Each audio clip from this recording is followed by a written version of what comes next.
always tell me I'm pretty. I'm tired of it. Pretty ko na, I'm tired of it.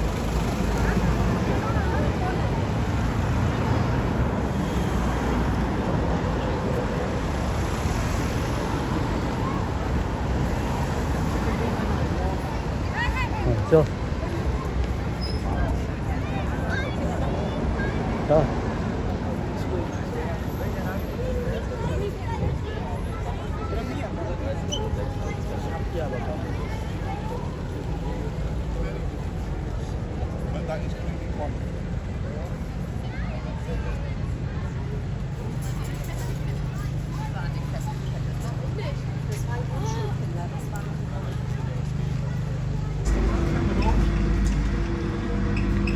Here.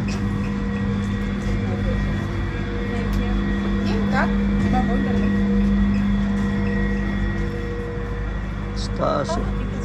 Wow, it's huge.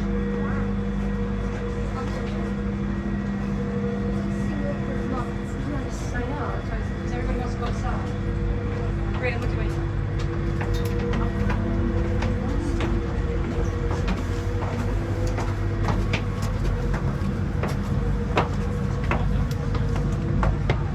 This is like what we did in our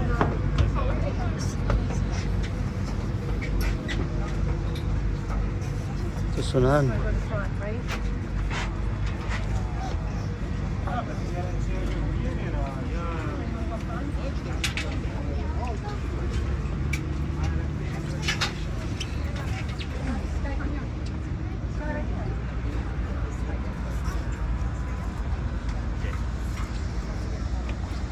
Yeah.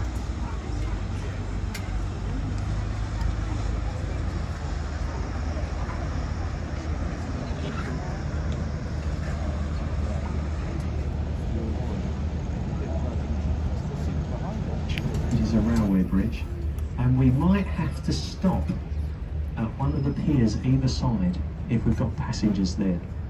So don't think it's the end of your journey if it looks like we're going to go into a pier. It's not. We're just picking up extra passengers if they aren't there. Okay?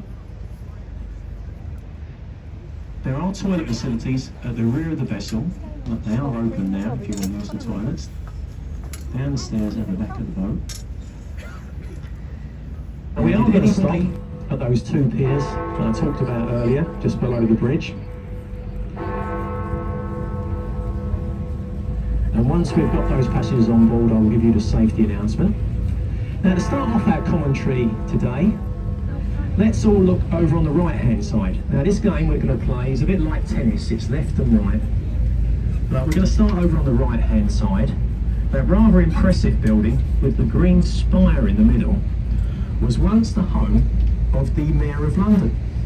It's a vast building with thousands of employees. Now, they had thousands of employees because there's no computer premises, much smaller premises.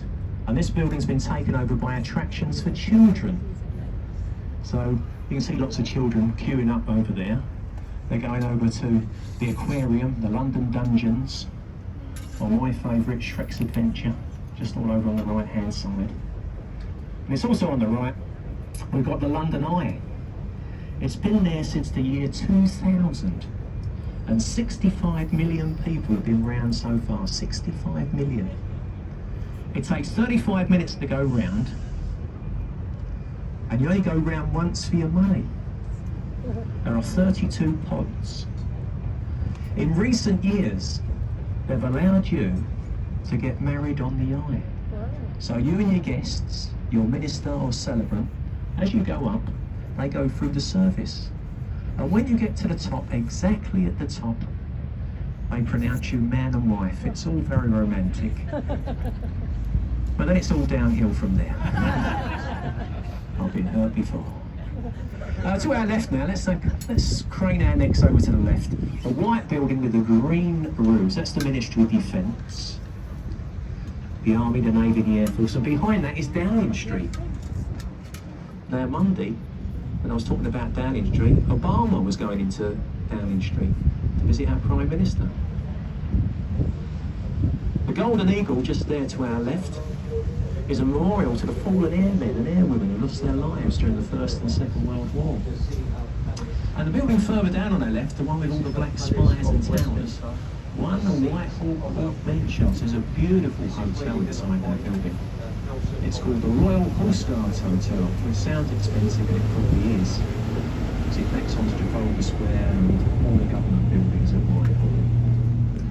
The first bridge ahead of us is the Charing Cross Railway Bridge, and if you look to the left-hand side, there's the station, or you can see a building on top of the station. It's a modern building built to a theme. Now the theme of this building is a Gothic train coming out of a tunnel. I can't really see it myself. I think it looks like a 50s jukebox myself, a Wurlitzer. We'll leave that one to you. Well, the first bridge, as I said, is a railway bridge. It incorporates 2 footbridges. And as we go under the bridge, let's see if we get a wave. Let's see if we get a wave out of these people going across. Let's wave to them. If they don't wave back, they're probably from London. It's only tourists that are happy here. Hey, that's it. We got a wave. Well, we're going to make those short stops. One's over to our left, which is Embankment Hill. We've probably got 2 or 3 passengers over there. And then we've got to cross the river over to our right-hand side of the festival here. It's only going to be a couple of minutes. But as we make our turn, I'll talk about what's standing directly in front of us. On the river wall, there's a stone obelisk. It's Cleopatra's Needle. It's 3,500 years old. It's the oldest thing in London. It's a gift from a grateful Egyptian government after Nelson's victory over Napoleon at the Battle of the River Nile. As you can see, we've got 2 black sinks either side. Now, if you go anywhere in the world, the black sinks should be the other way around. Not admiring the column, they should be looking away, guarding it. It was only on the opening ceremony in front of Queen Victoria that they realised their mistake. But Queen Victoria, she did have a sense of humour. She said, no, I think I like it this way. So they've left it for the last 120 years. Looking the wrong way. Well, there's our passengers waiting to come on board. I'm going to go on down to the gate and assist them on, and I will be back with you shortly.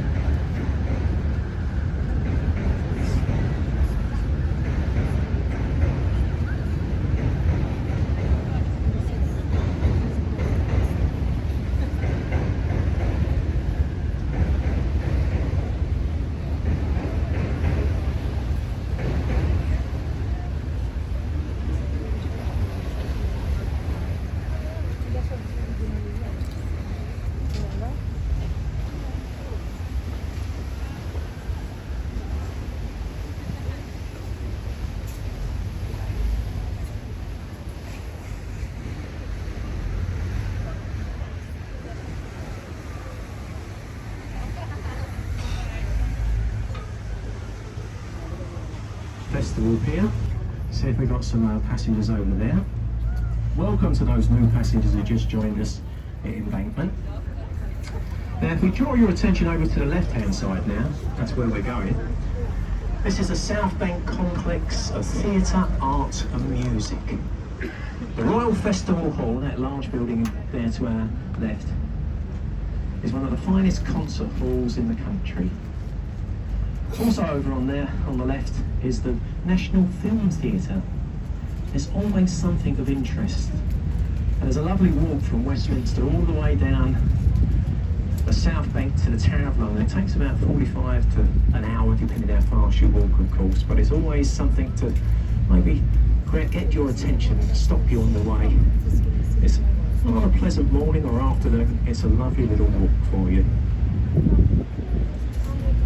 As we're making our way across the festival pier, looking back to Cleopatra's Needle on our left, behind it is the largest clock face in London. It's on the Shell building, the Shell Petrol Company's building. That clock is bigger than Big Ben, so they've called it Big Benzine. There we go. That's one of the corny jokes we put in our little commentary. So now we're going to make our turn once again. Let's see, I think we've got 2 passengers over here. And once we get those on board, I'll give you a safety announcement. and then we'll be off to the Tower and then on to Greenwich. So just bear with us for a few more moments. Thank you.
Got to give you a short safety announcement. This vessel is fully equipped with life-saving and firefighting equipment.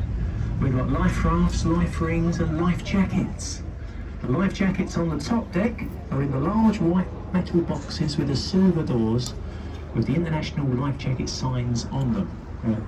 Forward, midships and aft as well. If you're in the last saloon, your life jacket is beneath your seat. Windows and doors slide to open as emergency exits.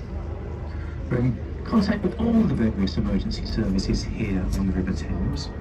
If you've got any questions about safety, please don't hesitate to contact one of the crew.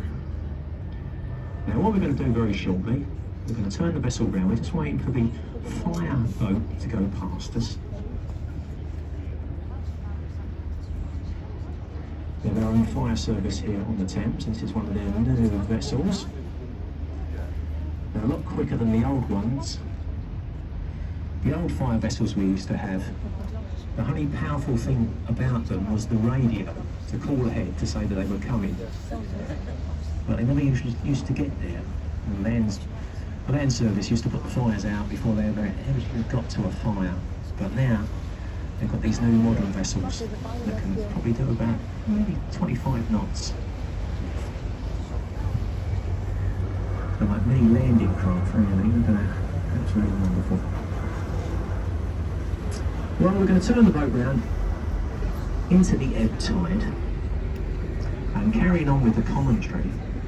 So we're going, once we start turning the vessel round, over on our right hand side there's Cleopatra's Needle and the Shell building, but next door to that, with the green roof, flying the Union Jack, that's the world famous Savoy Hotel. That's their riverside entrance. I'd imagine that's where many of you are staying on a trip to London Savoy. It was the first luxurious hotel in London. It was the first to have electric lights, lifts and elevators and bathrooms in every room. It's sort of standard today, but years ago considered luxury. Now if you're not a guest, you can visit the Savoy. Go to their most popular bar is called the American Bar. And if you go in there, maybe you can order yourself a large gin and tonic, which they serve in a beautiful crystal glass. It's rather expensive, £29, but you can take the crystal glass home with you. You just don't tell them. Now ahead of us is the Waterloo Road Bridge. On the Thames we call it the Ladies' Bridge. It was built by female labour during the Second World War as the men were away fighting for king and country. And when it was completed, it was the longest road bridge to span the River Thames. And as a point of interest, it's the only bridge ever built across the Thames, which was built on time and under budget. So the ladies actually did a fantastic job. Well done, the girls. As I said, we're in the right direction now. As we make our way underneath the bridge, if you look to the right-hand side, underneath the last arch of the bridge, that's where our National Film Theatre is. It's actually incorporated underneath the bridge. It's another place to put a theatre or cinema. But there it is. And once we go through the bridge, on our right-hand side, a rather large grey building. You can see the top of it at the moment, just above the bridge, but we'll see more of it as we go through. It's got an electronic sign on the front. That's going to be, or it is, our National Theatre. Now the thing about our National Theatre, it was built during the 60s and 70s when this country had an affair with concrete. So it's not the best architectural style. Now King Charles, even when he was the Prince of Wales, he always used to criticise this building. He said it looks like the back end of a nuclear power station, and he could be right. But inside, 3 superb theatres. But once we get through the bridge, once you've seen what I've been talking about, in complete contrast, on our left would be a palace. So we get the contrast between old style architecture and the new modern stuff. So there on our right now is the National Theatre. You can make your own opinion. Does it look like the back end of a nuclear power station or not?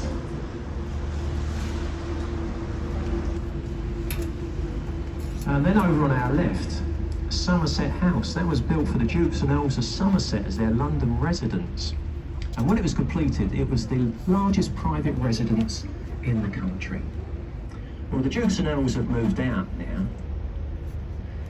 And one of our leading universities have moved in. It's now part of the King's College. But it is open to the public. They carry a very large art collection inside that building. Now looking ahead of us to the skyline, the ever-changing skyline of London. Many of the buildings, the banks and insurance companies, they go for interesting designs. Which allows the press and the television to give them nicknames. All these buildings have got nicknames, and as we get closer, I'll tell you the nicknames of the buildings. They've got an unusual building quirk or design quirk, and I'll tell you the nicknames of the various towers in the City of London as we get closer.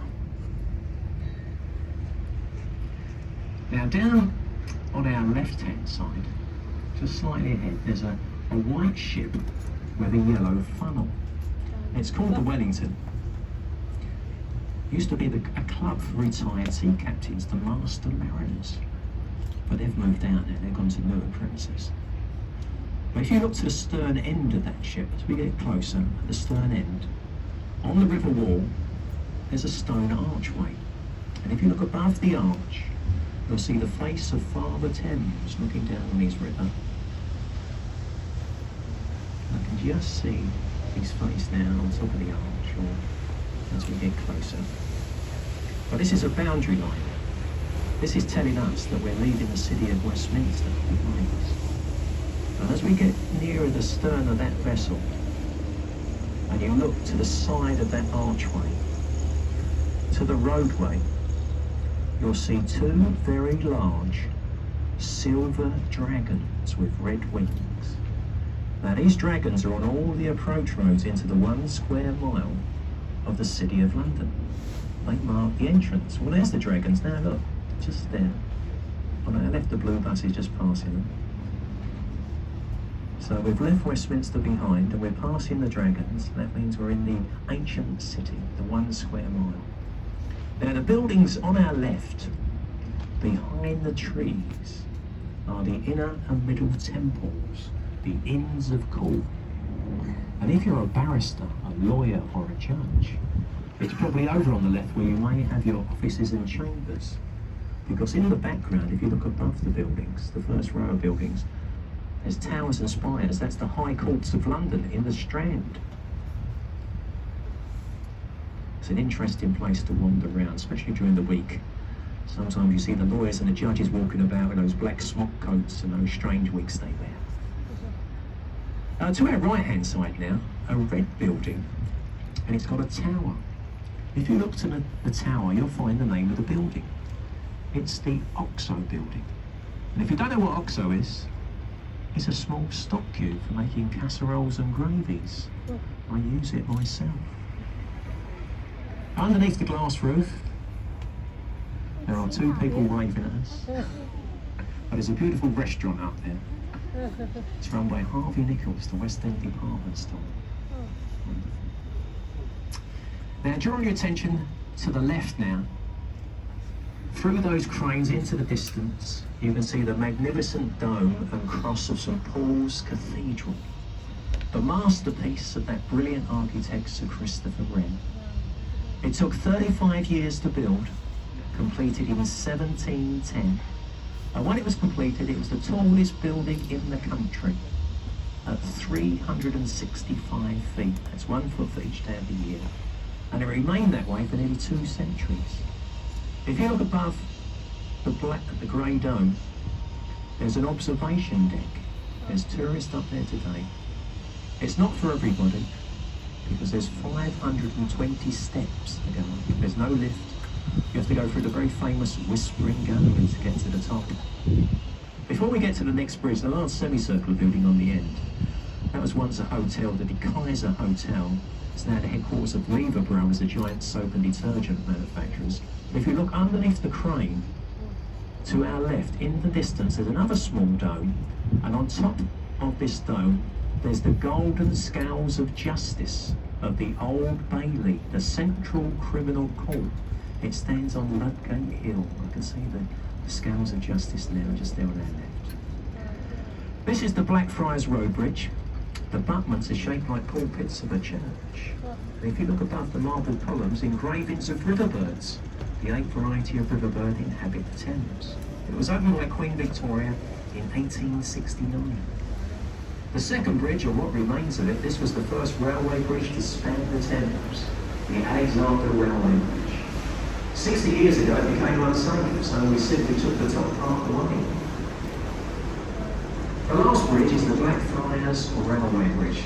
In recent years they've extended the station right across the bridge. So when you're waiting for your train now, you can watch the boats go up and down. And on the roof of the station they've got 1,200 solar panels. So in the summer months it's a self-powering station. Now down on our right hand side, there's an old power station which they've turned into an art gallery. This is the Tate Modern. So if you're interested in modern art, this could be for you. Look at their sign, Tate Modern, free and open to all. Once you've walked round for 30 minutes, you'll know why it's free. I was in there a few years ago, and there was a bit of a crowd. I was looking at an exhibit, so I've maybe well to the front, and all these people were looking at a light bulb that occasionally went on and off. I thought, I've got one of those at home.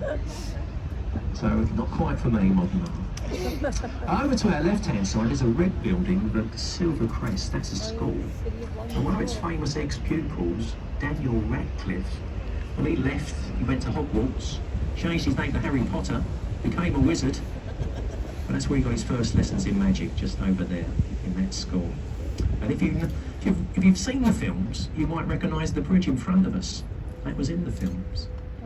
It's an upside-down suspension bridge, and it's got a nickname. They call it the Wibbly Wobbly Bridge across the Thames.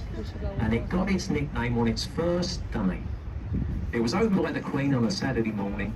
In the afternoon, the police had to close it because it was swaying from side to side. People were falling over. They had to close it for virtually a year, strengthen the bridge, spend extra money, but there it's perfectly safe. But the nickname still remains. The Wibbly Wobbly Bridge across the Thames. Now down on our right hand side now, just beyond the bridge, amongst those bare trees, this is where they've rebuilt Shakespeare's Globe Theatre. And they've built it much like the original, Elizabethan original. A theatre in the round, oak beams with a thatched roof. And like the original, if it rains during a performance, you get wet. It's open to the elements. There is a guided tour, a museum and a restaurant alongside. As you can see, there's lots of people over there waiting to go in. It stands in the borough of Southwark. hundreds of years ago, this used to be the entertaining part of London. Because in the City of London, they had so many rules. They didn't like theatres, they thought they was immoral. They didn't like sporting contests or venues or circuses. And they didn't like houses of, let's call it horizontal pleasure. All those were available over on our right-hand side. And it wasn't an easy place to get to because none of these bridges were here then. There was only one bridge from your history books, the famous London Bridge, the one with the shops, the houses and the churches on. And all this activity was taking place on land owned by the bishops of Winchester. The next bridge is the Southwark Road Bridge, and if you look above the bridge, slightly to our right, the tallest building in the country, the Shard of Glass, 1,016 feet high, viewing galleries at the top. There's a beautiful hotel in there, it's called the Shangri-La, it's a 6-star luxury hotel. It's rather expensive to go to the viewing galleries at the top, between £30 and £50 per person. But if you want those views for free, you can. Because you cross the river and go to that rather large building. It's got a glass atrium at the top. It looks bigger on top than it does at the bottom. We'll get a better view of it as we go underneath the bridge. The press have called it the walkie-talkie, but the glass atrium at the top is called the London Sky Garden. And if you tap into your phone London Sky Garden, that will give you the codes to get into the lifts, to get to the top where the restaurants and bars are. Of course, the management up there would like you to spend money, but you don't have to. So I can see lots of people already up there in the viewing gallery at the front, getting their views for free. So that's a choice you could make if you wish. There's a lovely old pub just there to our right, just before we go underneath the bridge, the Anchor Tavern. It was behind that pub where the original Globe Theatre stood in Park Street. Shakespeare and his fellow players used to use the pub as a dressing room, would you believe? And just over on our right, just beyond the railway bridge and beyond the pub, an area becoming quite popular with the younger generation. This is where the Borough Market is situated. The Borough Market is just over on our right. It's a great choice for drinks and food in the afternoon and evening. Down on our right-hand side now, next to that building all the scaffolding, there's an old galleon, a pirate ship. Well, it's a replica really of Sir Francis Drake's ship, the Golden Hind. Now, he was the first Englishman to circumnavigate the world. It took him 3 years from 1577 to 1580. And this replica's been around the world twice already. And they're getting it ready at the moment for a third navigation of the world later on in the year. And it is open to the public, to give you an idea of conditions sailors used to suffer in the early days of exploration. Now, looking back to our left, we can see many of the new buildings in the City of London. I talked about the walkie-talkie and the glass atrium at the top. Well, there's one in the middle, looks as suggestively shaped. That one's called the Gherkin. And to the left-hand side of that one, the black building with the sloping side, they call that one the cheese grater. And the tall one at the back, that's the salt and pepper pots. But in the front is one of the old monuments. See the golden ball of fire on top of the monument to the Great Fire of London of 1666. If you paid a small entrance fee, you can climb the 311 steps in a spiral staircase and get you to that viewing gallery. The next bridge is London Bridge. There's been a bridge on this site nearly 2,000 years. The first one was built by the Romans and they called this area Londinium. The bridge before this one, we took down like a giant jigsaw puzzle and we sold it to the Americans. They re-erected it across Lake Havasu in the Arizona desert as a tourist attraction. They tell me it's even got red buses going across the top. If you want to document your journey, going underneath bridges, look, it says London Bridge on the side there. That proves that you've actually been underneath London Bridge. Well done. Now, looking down on our left-hand side, at river level now, the very large blue glass building, that's the training ground and headquarters of the London Window Cleaning Company. Now, I'm just checking to see if anyone's actually listening to me. That is one of the 5 jokes I have to put in the commentary. It's actually a reinsurance building, Northern Shell. But they could train window cleaners there if they really wanted to. Next door to that with the yellow brickwork and the white inflatables, I don't know what that's about. That was once a famous fish market called Billingsgate. They sold fish on that side for 1,000 years.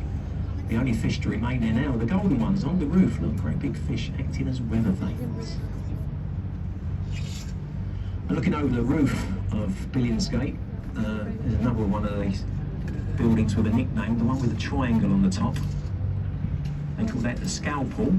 And if you look through the gap, you can see Lloyd's of London, the insurance people. It looks a bit like the Pompidou Centre in Paris. It's got all the air ducts and all the heating system on the outside of the building. They've got it all on show.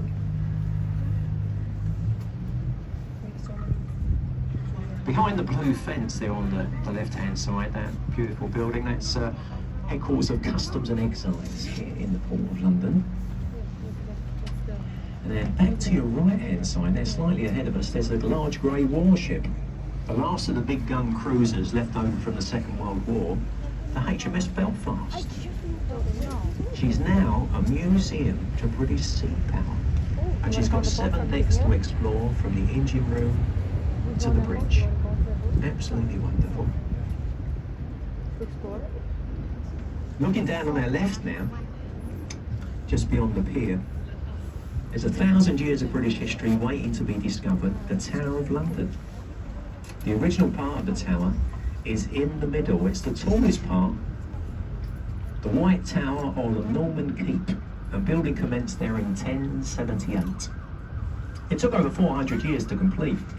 In its time, a fortress, a palace, a place of execution, an observatory, a mint, and even a zoo.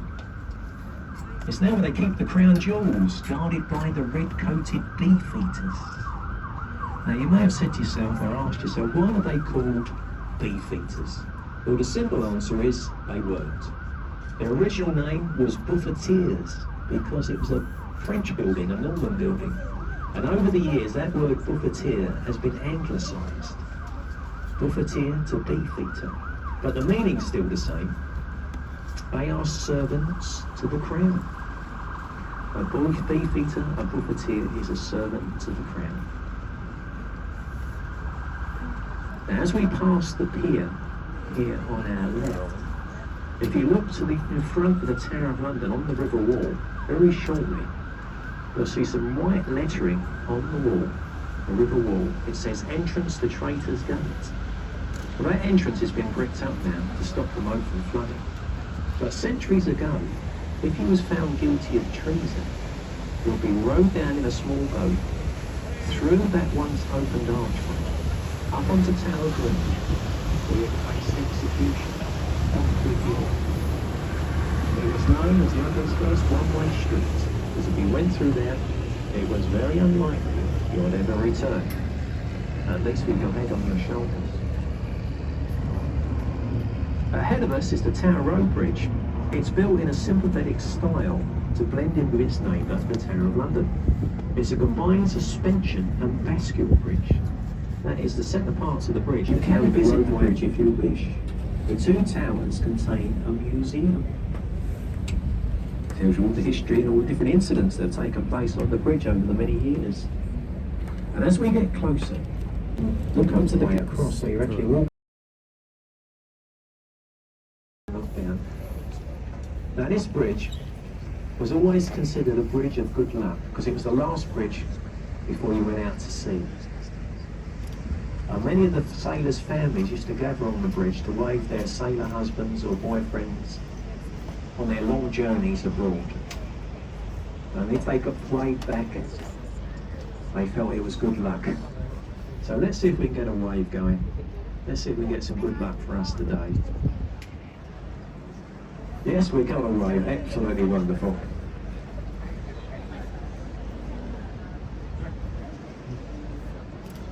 Underneath Tower Bridge. Look up, there's the walkways.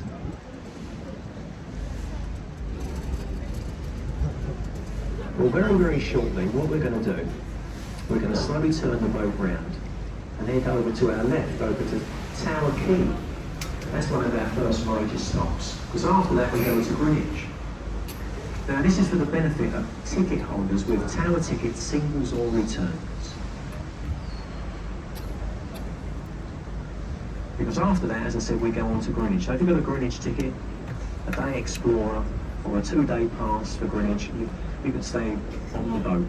But if you've got a tower ticket, single or return, this is where you must leave us. Another boat will come up from Greenwich very shortly and take you back to Westminster. There's 3 boats in our service today. As a representative on the pier, they will tell you all the times. The last boat back. Before you go, if you are leaving us here at the tower, remember to take all your personal belongings with you. Hats, coats, cameras, husbands, wives, other people's wives, who have they got out with you today? We don't judge. But make sure you take your children with you, because people do leave children on these boats. You won't believe it, but they do. It's like Home Alone on here some afternoons. If you need any by your crew members, it was my turn this morning, hopefully, to make your trip a little bit more enjoyable, maybe interesting. We don't want you to go on a wonder tour, that is tap the person next to you and say, I wonder what that is over there. So we take the time and effort to make it as interesting as possible, throw in a few corny jokes as well, make it amusing.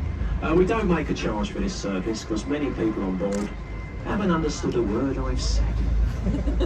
So we have to rely on you, the passengers' generosity. If you feel the commentary is adding to the pleasure of the journey and you'd like to show an appreciation of my efforts as your guide this morning, you may do so as you leave. I'll be standing there assisting you off, but in my arms will be the captain's commentary ice bucket. And if you'd like to drop a couple of bob, or a coin in the realm, or anybody's realm in our bucket, of course it's gratefully received. Thanks for listening to me. If you're going to Greenwich, stay where you are. We're off to Greenwich very, very shortly. A safe stay here in London. I'm sure you will. You'll enjoy it. And God save the King. Thank you.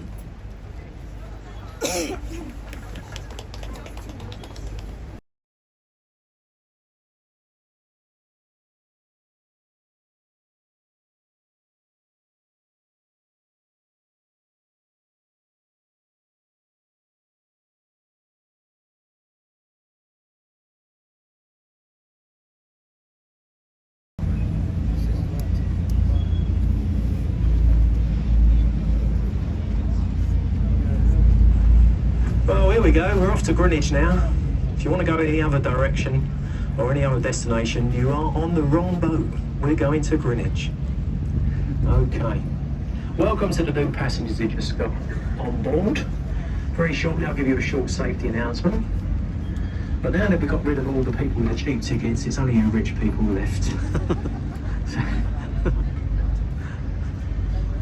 I don't know why they always want to go halfway. We can go all the full distance, can't you?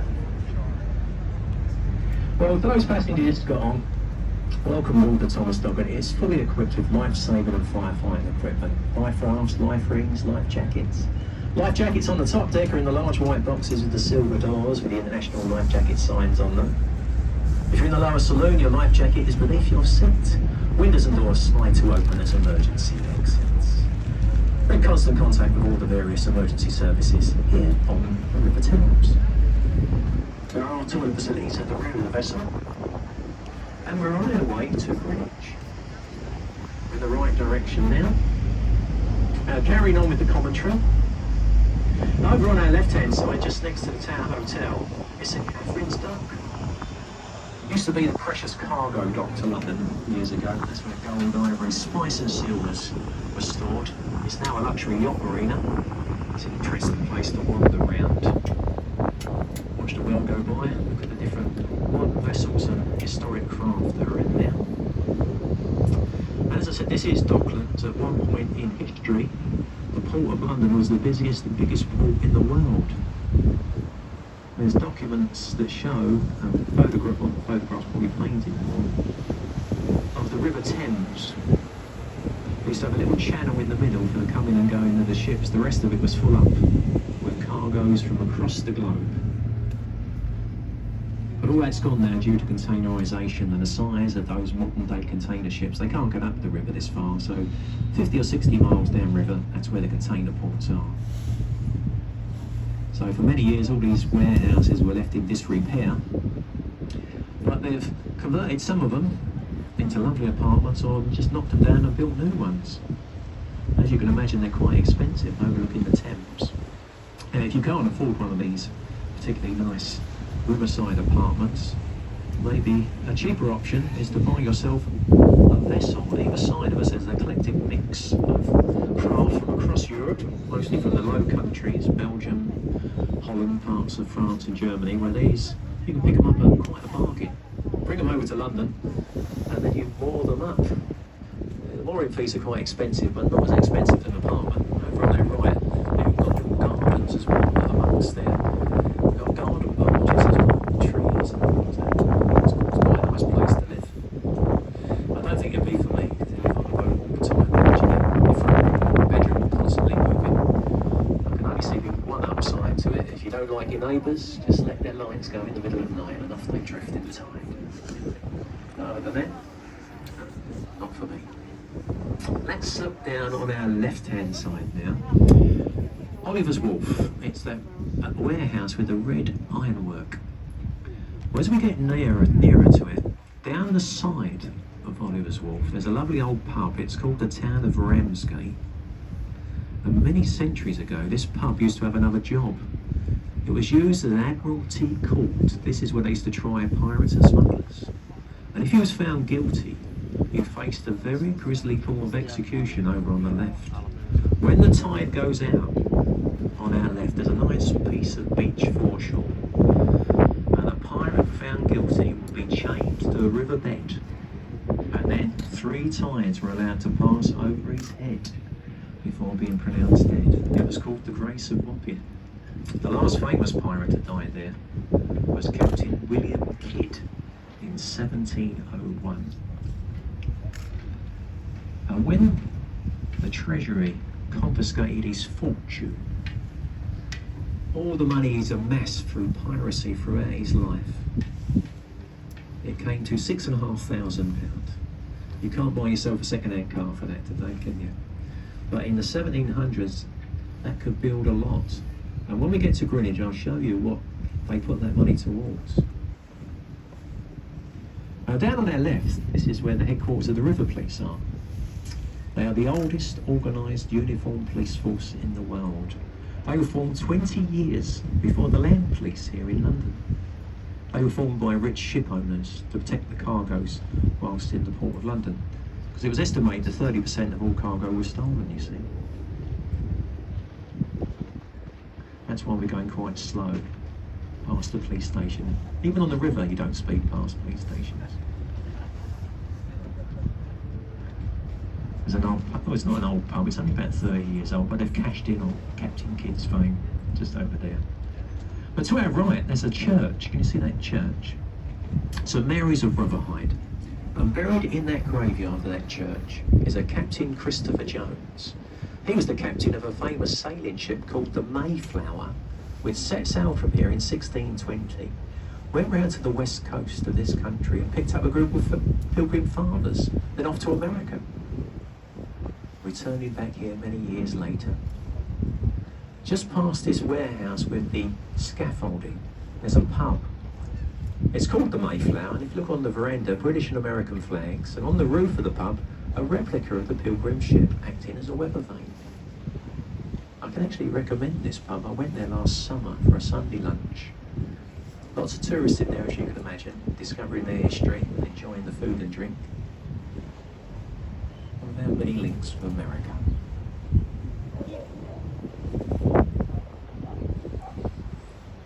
Now what a beautiful day we're having, eh? On the River Thames. Global warming. It's working for some and not for others, unfortunately. That's the way it always goes.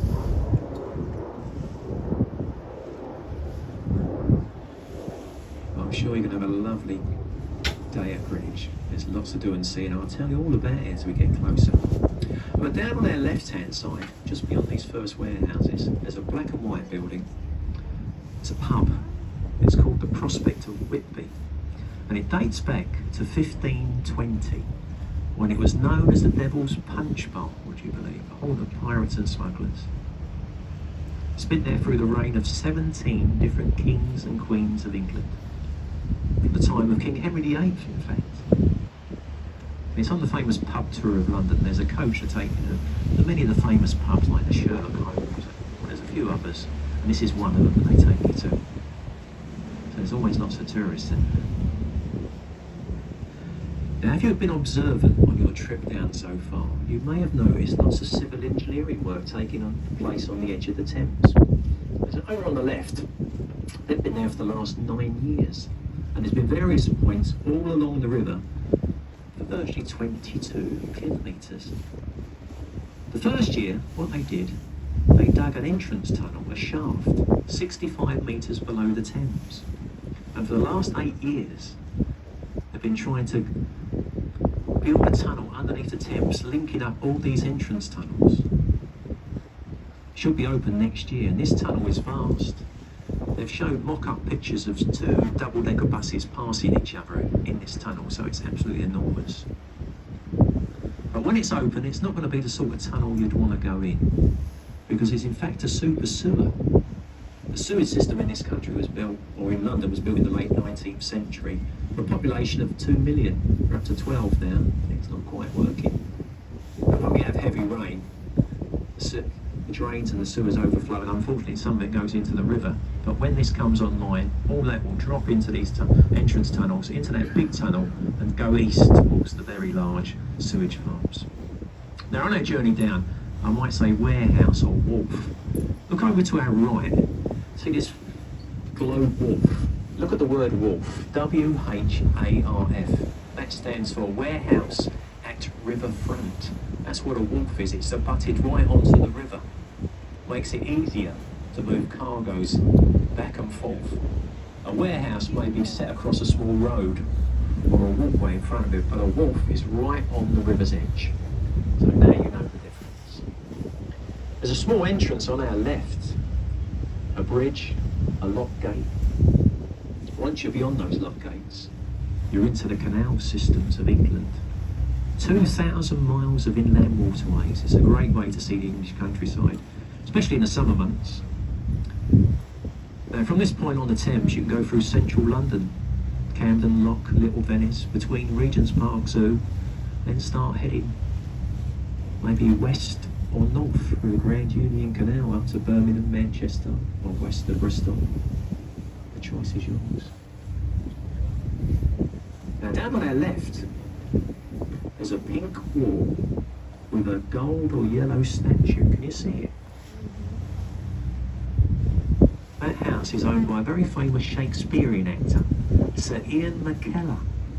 Now, his last big starring role was as Gandalf the Wizard in the Tolkien movies, The Lord of the Rings.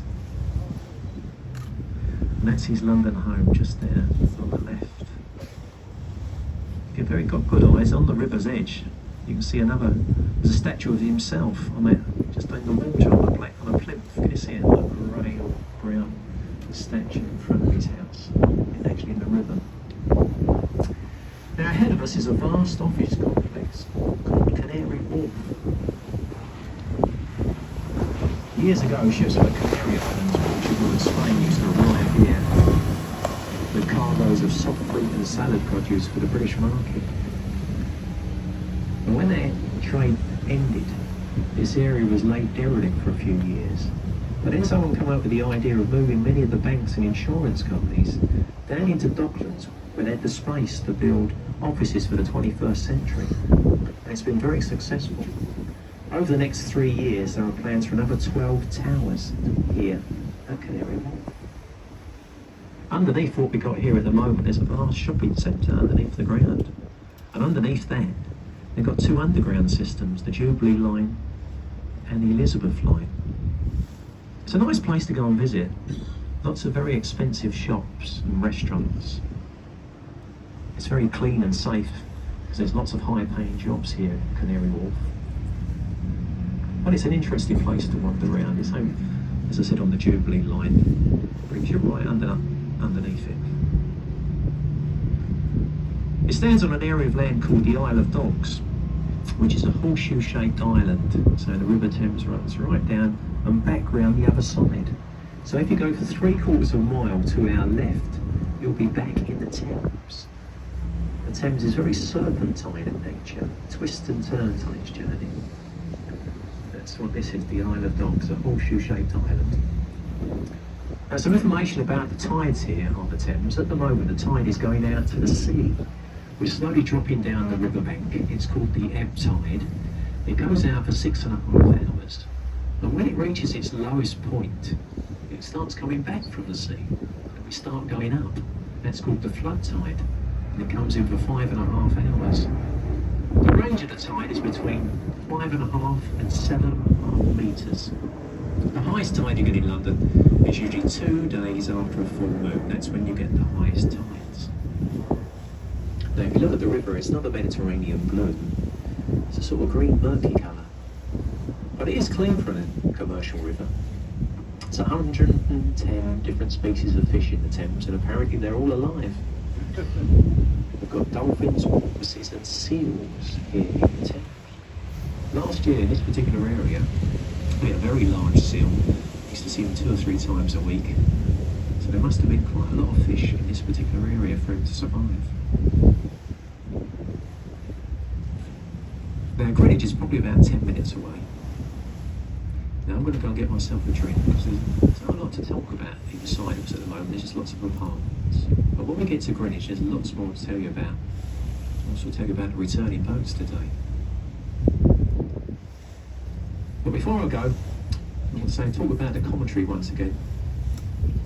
These commentaries are given by your crew members. It was my turn this morning. Hopefully, to make your trip a little bit more enjoyable, maybe interesting. As I said before, we don't want you to go on a wonder tour. We want you to come away with a little bit more, a sense of history, a sense of what you've seen, and hopefully I've explained enough of it to give you that a little bit extra, with extra information. As I said before, we don't make a charge for this service. Many people on board haven't understood a word I've said, so we rely on your generosity, of course. So very shortly, after I've got my drink, I'm going to pass amongst you in the old traditional manner with the captain's commentary ice bucket. And if you feel the commentary you've heard from me this morning has added to the pleasure of the journey, if you wish, you can show an appreciation. You can drop something in our bucket. I'd like to thank you for your kind attention. And I'll get back to you, tell you all about Greenwich once I'm back. Okay?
Ano siya?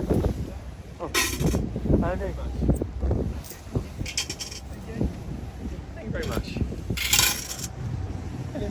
Thank you. Thank you. Any appreciation for this commentary? Thank you.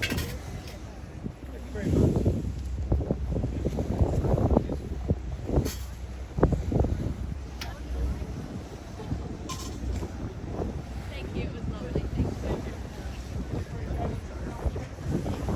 Guwang na itong comment.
Okay, and there's Greenwich, and I'm sure you're going to enjoy what we've got here at Greenwich today.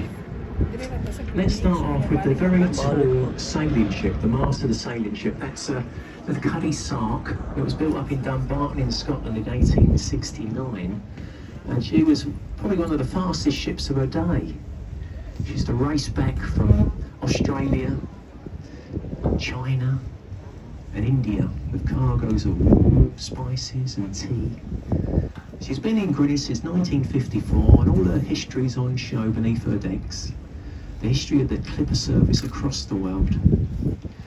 In front of the Cuddy Sark, that building with the glass dome, is an entrance to a foot tunnel underneath the Thames, and you come up just ahead of us, a little bit further down. If you want to cross the river, you can. If you look through the mast of the Cuddy Sark at the moment, up on top of the hill in Greenwich Park, you can see the buildings of the Royal Observatory, Flapstead House. That's where the prime meridian can be found, where east meets west. 0 degrees longitude. It's also where we take Greenwich Mean Time from, GMT. These large impressive buildings were once hospitals for the Royal Navy. And as we get closer, you'll see how vast these buildings were. And the whole cost of building all this was £19,000. And 6,000 of it came from Captain Kidd's fortune. So, it's amazing what you could get then, couldn't it, for your money? Underneath one of those grey domes is the Painted Hall by Sir James Thornhill, a magnificent painted ceiling which took him 19 years to complete. Absolutely fantastic. You can wander around the buildings. Through these buildings, about another 200 yards further on, is the Maritime Museum at Greenwich. Now, the great thing about the Maritime Museum, it's free entrance. You can go in there for 5 minutes or 5 hours. That choice is up to you. Just past the Cuddy Sark, 2 minutes walk, is Greenwich Market. It's also undercover as well. So you can get all your souvenirs. There's restaurants from across the world, lots of lovely pubs. Returning boats this afternoon. Unfortunately, we usually have 4 boats in our service. We've only got 3 today, so they're going to be every hour. The last boat is 10 past 4. 10 past 4 is the last boat. There's 3 boats in our service. We have got people working for us on the pier. You can ask